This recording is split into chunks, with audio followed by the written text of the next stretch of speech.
Hi, this is Doreen Virtue, and this is Angel Therapy for Healing Following a Relationship Breakup. I want to send you my prayers and lots of love and blessings during this time, because it can be a time of great sorrow and confusion, and I appreciate you trusting me and taking me along with you on this journey of healing. And that's exactly where you're headed, is healing.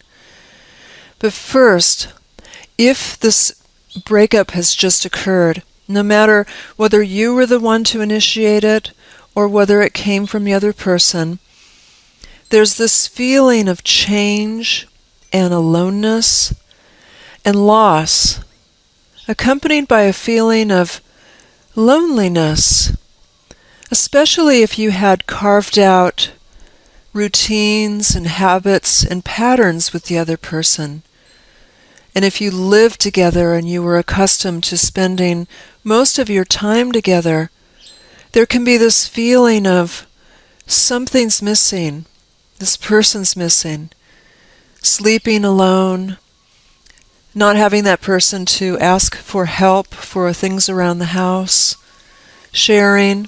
All of those things can feel like the foundation has left you, and you're in this chasm, in this emptiness. My prayer is that you have friends to support you, and that you're allowing them to support you through this process. And I'm here to support you too, as well as your friends, the angels. In particular, there's two archangels that I would like to work with you today. They are the archangels Raguel, whose name is spelled Raguel. Raguel's name in Hebrew means friend of God, and literally Raguel is a friend to us all, who helps us with all of our relationships. And I'd also like to call upon, on your behalf, the Archangel Raziel, whose name means the secrets of God. And Raziel can help us to understand our relationship patterns, if you've been here before, to help you to have healthy patterns in your love life. And the Archangel Michael, to help you to release any attachments or cords to any dysfunctional or fear-based part of the relationship. When you go through any sort of loss, it's normal to experience the stages of grief as outlined by the beloved Elizabeth Kubler-Ross. And the first stage is shock, where you can't believe this has happened. And this can be a period where you feel unsettled or ungrounded. You may need to take extra care to focus. You might find that you're a bit forgetful or spacey. It's important to take extra caution when driving or walking where there's traffic or anything where you need to focus for your own safety while you're dealing with the realization of this loss. There's also a period of what's called bargaining, where you try to make deals, either with your ex, or with God, or with someone, so that things can go back to either how they used to be, or how you'd like them to be. This is you trying to negotiate a better solution to what you see as the current situation or problem. And it could involve you promising God things like you'll go to church or temple, or you'll conduct charity work, or promising your ex that you'll change, or your ex promises you that he or she will change. And this bargaining usually is the person trying to come to terms with the loss or the reality of the loss. It may even involve temporarily getting back together and trying it again. But if the initial problems haven't been resolved, then the reunion will probably be short-lived. Without real healing, getting back together isn't the solution. Following this stage, there may be anger, and the anger can come in the form of mood swings, and it can be uncharacteristic of yourself, where all of a sudden you find yourself yelling at someone who isn't even connected to the breakup, or throwing something, or thinking thoughts of revenge. And this anger is you healing. Believe it or not, it's part of the stages of healing. That's a steady sign of progress in your grief work. And it's also temporary. Of course, you want to exercise good judgment and responsibility for your actions. And if you're having any fantasies of revenge for your ex, you definitely want to talk to friends who you respect, who can help you to see that this sort of action of revenge only hurts yourself and comes back to haunt you. So the anger stage is something to endure and to use healthy outlets such as exercise. Cardiovascular exercise is wonderful. Hiking, playing sports or getting out there and running, being with your pets, getting outdoors, spending time with friends. Just having that physical outlet for all of that pent-up energy. Perhaps you worked really hard to please your partner and they didn't appreciate you, and it's normal for you to feel ripped off. Maybe they cheated on you or betrayed you in another way. It's normal to feel angry, and it's part of the grieving process, but we want to make sure that anger is channeled in healthful ways and not in any way that could hurt you or someone else, because in the long run that will keep you very not happy to have that anger splash back in karmic or more direct ways. After we get through that kind of messy period of the mood swings and the anger, we get into stages that can involve some sadness. And yes, there's already been tears and some depression. In the depression stage, though, it becomes more your overriding feeling. It can include feelings of hopelessness or helplessness, or I'll never be in another relationship, or giving up on the gender of your ex-partner. It can include blaming yourself or having low self-esteem, particularly if you were left for another person. You might feel like you're unattractive. And all those feelings can, again, take either healthful or unhealthful forms. The unhealthful forms would be for you to isolate and not talk to anyone and not get the support that you need.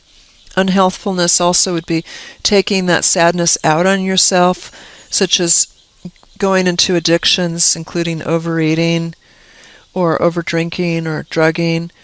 It can include acting out sexually with people who you don't know as a way of proving your attractiveness. And all of these behaviors, if you indulge in them, we definitely don't want you to in any way judge yourself, but forgive yourself, and then take other actions that would channel the depression in healthier ways. We mentioned exercise when we're going through the stage of anger, and that's such a healthful outlet, and particularly when you're going through the anger, to have those cardiovascular kind of bigger exercise.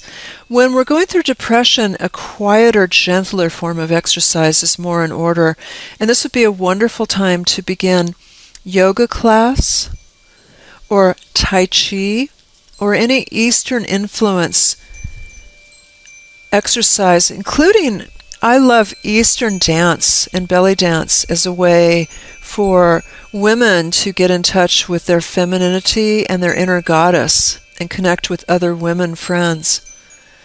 And something quiet can involve walking on the beach or swimming.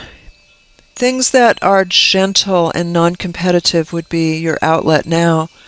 Also, writing in a journal is very, very helpful, expressing all of those feelings, because there can be a lot of confusion and not knowing what you feel like when you're going through this stage of grief. Keeping a journal of your dreams is also very, very helpful. And expressing yourself creatively, as long as you are patient with yourself and don't get into any sort of perfectionism, can be very therapeutic. So getting involved with some arts or crafts, and even losing yourself temporarily in a really good book or a movie, particularly if it's got some sort of a spiritual theme to it, can help you to arc through this stage of depression, because it is temporary and it will lead to the final stage of grief, and that is acceptance.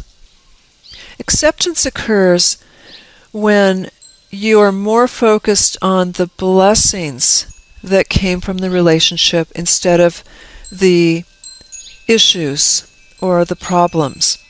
So let's take a peek at that stage of grieving right now.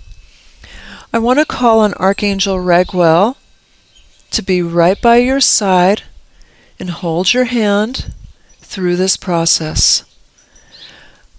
Archangel Raguel, will you please help us to understand and show us what blessings we gained from this relationship? For instance, an example can be gaining strength. Was there any form of strength that you gained from going through this relationship? How about patience?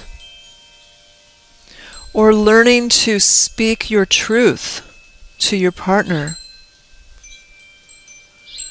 Did you learn by either helpful or unhelpful behaviors what would be the functional or dysfunctional way to be with a partner? Were you your authentic self with the other person and really tell your partner what you needed and didn't need? We learn from all of these experiences. Every relationship teaches us great lessons and brings us wonderful blessings. No relationship is ever without a purpose. Everything always comes together. And the healing occurs when you can focus on the blessings that you received and are receiving from your past relationships. And even you can get to the point of blessing a partner who left you, or blessing the end of the relationship, and getting to the point of seeing the divine order in its all. Because when a relationship's purpose has been served, that pull is no longer there. And yes, relationships can last a lifetime, and we hope that they do.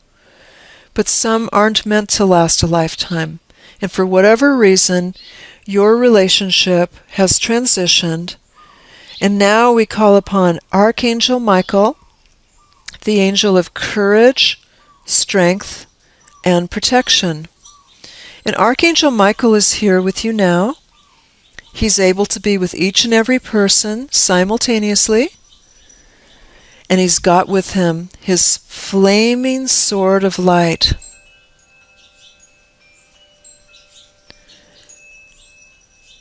Archangel Michael requests that you take several deep breaths, breathing in and out very deeply.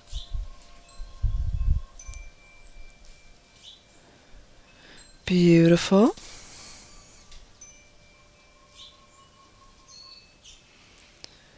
Wonderful.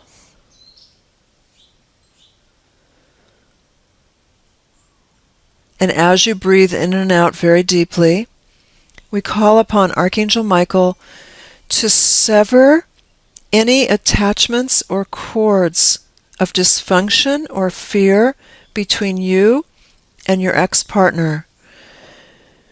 As you breathe, be willing to allow Michael to release you right now from any attachments to fear. Archangel Michael, we ask that you help us to choose this healing, to choose this freedom. We're only letting go of the dysfunctional part of the relationship. The healthy part, the love, can never, ever, ever leave us. We simply are choosing to release the toxic part of the relationship. And as you make that choice, even for just a second, Archangel Michael is able to take his sword of light and move it straight through those cords of attachment that kept you mired in an unhappy relationship in the past. Feeling the freedom of choosing to let go with full forgiveness for yourself, for the choices you've made, being willing to release any old anger towards yourself and all others involved. Beautiful. Letting go and letting that natural healing process occur as the angels infuse you with their healing energy, breathing it in, drinking in and drawing in all of that healing energy into your mind, into your body, into your soul.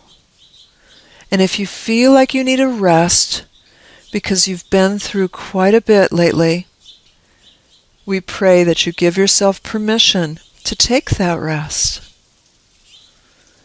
So beautiful to let yourself heal and to detach from all pain. Quit all pain. Let go of all pain. Focus on yourself. Focus on the love within your heart.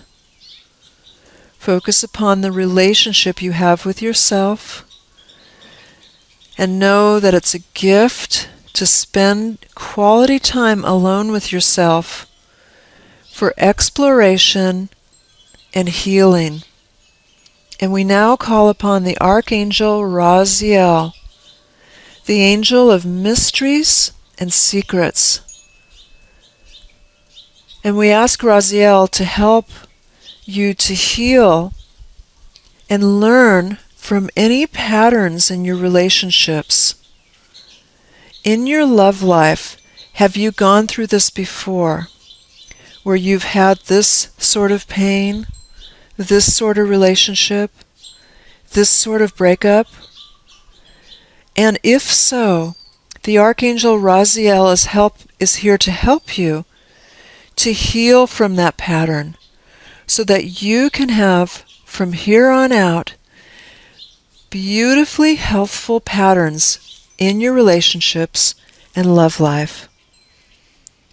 Archangel Raziel, we ask you to reveal to us any past life connection with this relationship. Please show us, tell us, what is our connection in our past lifetimes to this person that we've most recently been involved with.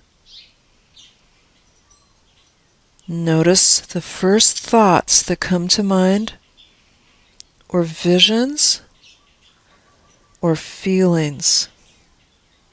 You may also hear words. Thank you, Raziel, for helping us to understand our patterns in our lives. And the Archangel Raziel is here to help you to heal from the inside out. As you're breathing, he helps you to release any vows of suffering or self-denial or chastity that you may have made in any lifetime, helping you to heal from all effects of those vows in all directions of time for everyone involved, helping you to heal, and you'll know when you're ready to be involved again. For now, taking some time off from relationships, allowing yourself to enjoy this time off and to reconcile with yourself. Taking responsibility for your part in this relationship and in the end of the relationship is a healthy way to move forward. This is different than blame. Blame is where you put someone down and say that they're less than another person. Taking responsibility is the mature way to say, yes, these were choices I made. These were actions that I chose to take. And I love myself because at the time I was doing the very best that I could with what I had available. And as we review these areas of responsibility, there's a relief and a release because we realize that we're not victims. We are powerful, made in the image of likeness of the powerful Creator. And the Creator only created powerful beings. As we get in touch with these choices we've made, we realize that our actions played a large role in who we are today and what we're experiencing today. And we move away from the disempowered, poor me feelings and attitude into the feelings of self-love and self-appreciation. We begin, though, with compassion for yourself. You've been through a lot. In some ways you might feel weary and tired, battle fatigued. And we ask that you give yourself a break, especially if you tend toward perfectionism. Really understand with compassion that you have simply been making choices based on the available information you had at the time. Perhaps there was red flags in this relationship, warning signs as to what was ahead with this partner, and perhaps you chose to ignore those red flags. We ask that you forgive yourself, or at least be willing to forgive yourself, for ignoring the red flag warning signs. For whatever reason, you did what's called logical override. Logical override is when you hear your intuition, but you choose not to take guidance from it, but instead take guidance from an analysis of what seems logical. Almost always when we engage in logical override of intuition, we later see that we had those warning signs all along. Instead of regretting those choices of logically overriding the red flags in your relationship, those signs that told you that your partner was going to be this way or that way that you chose to ignore, instead of feeling regret, why not learn from this so that the next time red flags or warning signs come up, we honor them and respect them and really pay attention, even if you're in the throes of early romantic love and the bliss and the high of falling in love. Let us make a healthy vow to ourselves. Self, I promise you that I will notice the signs that guide me and give me clues and information or warnings about potential romantic partners. I will learn from this past pattern and remember what happened when I ignored the red flags and the intuition in the past. And I ask you, angels, to help remind me that my intuition is perfectly clear and trustworthy. And with this guidance from your angels, you are assured that it will soon be time to open your heart to a new partner. It's safe for you to spend time alone with yourself. Spending time alone with yourself gives you lots of opportunities to hear your inner self's wisdom. In fact, this is one reason why some people are afraid to be alone, because there's a fear of what their inner wisdom may say. Let me be the first to reassure you that your inner wisdom is gentle, kind, loving, compassionate, and understanding. And it's also a necessary part of healing, recovering, and moving on. We ask that you carve out time of quiet when you are alone with your thoughts and allow yourself to hear your inner wisdom. As you hear your inner wisdom, it becomes conscious wisdom that helps you to be stronger and wiser about your relationship needs. What is it that you need in a relationship? What was it in your prior relationship that helped you to meet your needs? Or did you simply ignore your needs? And if so, be willing to forgive yourself for that choice. Be willing to forgive your partner because it was you that made that choice and perhaps was trying to change your partner, which rarely results in the desired outcome.